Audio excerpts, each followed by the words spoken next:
speak with moral clarity about what we see happening and what we can document. And that's what we've done here. We think there's real value in that. We'll continue to do it. And then I'll say with respect to the talks. The talks in Jeddah broke down because both parties, the SAF and RSF, repeatedly refused to adhere to the commitments that they made at those talks. So what we will do is continue to work with our partners in the region to make clear that there can be no military solution to this conflict, to make clear that civilians continue to suffer multiple atrocities, and to try to continue to work with our partners in the region to bring an end to the conflict. But ultimately, that takes the two parties coming to the table, and not just coming to the table, but adhering to the commitments that they make, and so far that they have been simply unwilling to do that. So right now there are no talks whatsoever? There are no talks whatsoever, but we would always support talks that would lead to an actual breakthrough, and as I said, the parties adhering to the commitments that they make. Israeli Defense Minister has said today to mayors and heads of councils located in the border with Lebanon that their communities will not be returned home until Hezbollah is driven north of the Litani River. He added that the best option for Israel is to reach a diplomatic solution or arrangement. If it doesn't succeed, Israel will act with all the means at its disposal to push Hezbollah by military actions. What's your comment, and do you support such move? So I will say that one of the things that we have made clear from the beginning is that we don't want to see this conflict expand, and that includes expanding to the north of Israel. We do not want to see increased military activity between Israel and Hezbollah in northern Israel. There continues to be a very real problem, a security problem faced by the Israeli people, and that you have Israelis from southern Israel who live near Gaza who don't feel safe because of ongoing rocket attacks. Never mind the events of October 7th, but the ongoing rocket attacks into their communities, and so they have relocated to elsewhere in Israel. You have people from northern Israel who don't feel safe to return to their communities because of the attacks that have happened, that have been ongoing by Hezbollah across the border. So it is a very real security problem that the Israeli public and the Israeli government faces. We want to see a diplomatic solution, as we have said, and we would oppose any widening of the conflict and urge Israel not to widen the conflict. What's the diplomatic solution? Again, we'll continue to pursue diplomacy. We have, I will say, been pretty consistent. You've seen the Secretary focus on this in his travels around the region and trying to keep the conflict from expanding from, as I said, in northern Israel, in the West Bank, to involve other countries.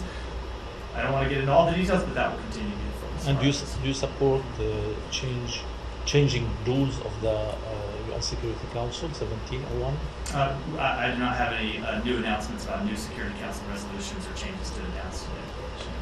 Thank you. There's a lawsuit filed in federal court alleging that the State Department has treated Israeli Americans and Palestinian Americans inequitably when it comes to evacuations from around the conflict zone. Do you have a response to that broad statement, that broad claim? I've seen the lawsuit, but as always with ongoing litigation, I'm going to refer to the Department of Justice for comment. Is it still the case that the State Department is aware of more than 1,000 individuals, and including around 350 American citizens who are still waiting to evacuate from Gaza? And is it doing anything to speed up that kind of trickling pace? So we have seen a number of American citizens and their family members and legal permanent residents coming out in the past few days. We now have gotten over 1,100 American citizens and family members out through Rafah, and we continue to work with the government of Israel, with the government of Egypt, to try to get more Americans out. We have a number of Americans who are on the list, who are cleared to leave, who have not yet left. We'll continue to try to get them out.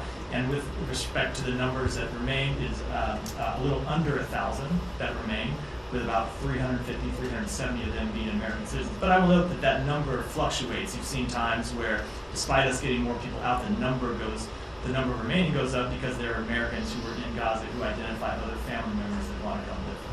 But any efforts to speed that up? Yeah, we continue to work. It continues to be something that we are focused on and trying to get. There's obviously a difficulty of people moving around Gaza right now. So you have not just the problem of getting people onto the list so they're cleared for departure, there's only so many people that can go out through Rafah every day, but also people actually being able to make it to Rafah to get out, and that is why we focus on the humanitarian efforts I was talking about earlier in the briefing.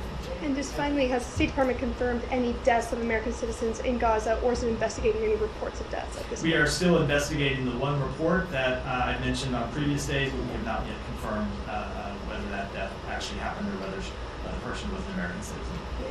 Okay. I have a question about the post-war Gaza option.